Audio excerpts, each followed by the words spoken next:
নাহিদ ইসলাম। আমার ছেলে ভালো আছে, যথেষ্ট ভালো আছে, ওরা সুষ্ঠু স্বাভাবিক আছে, ওদের তেমন কোনো ই করা হয়নি, ওরা ভালো, আমি দেখলাম ভালো। সানজিদ আলম উনি ভালো আছে আলহামদুলিল্লাহ, উনি নিরাপত্তা আছে এবং হারুন স্যারের সাথে ওনার অনেক সময় অনেক কথাবার্তা হয়েছে এবং ভালোই আছে।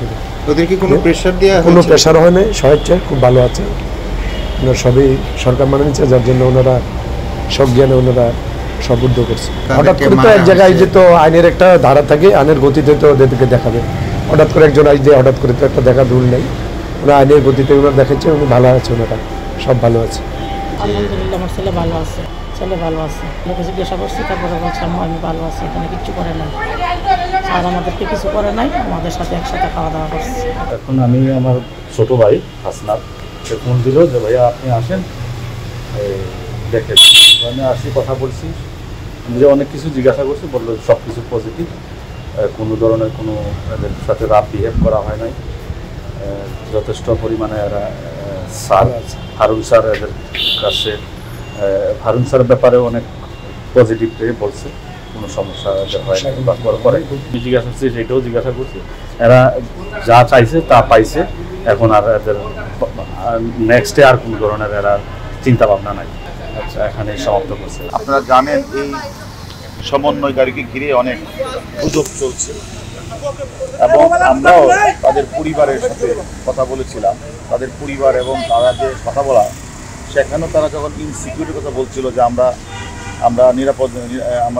নিরাপত্তাহীনতায় ভুগছি, সেই নিরাপত্তাহীনতার কারণেই মূলত তাদেরকে আমাদের কাছে আনা। এবং আপনারা জানেন তারা এখনো পর্যন্ত সুস্থ আছে। আমি আপনাদের গতকালও বলছিলাম যে তার পরিবারের কাছে আপনারা মেসেজ দেওয়ার জন্য তারা আমাদের কাছে ভালো আছে, সুস্থ আছে, এবং তার ধারাবাহিক তাদের পরিবারে কিন্তু গতকাল রাতেও এসেছে, আজকেও কিন্তু তারা তার পরিবারের লোকজন তাদের সাথে কথা বলেছে এবং তার পরিবারের লোকজন অলরেডি বলেছেন যে তারা কী পর্যায়ে আছে, কী দৌড়ে আছে।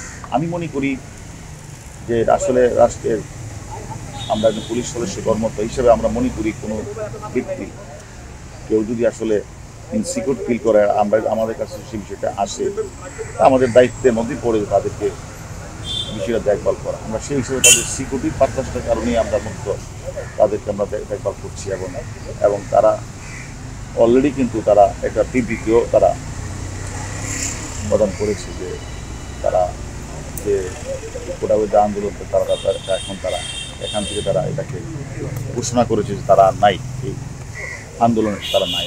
এখন যদি আপনারা মনে করেন যে এটাও একটা গুজব ছড়িয়েছে, আমরা দেখেছি।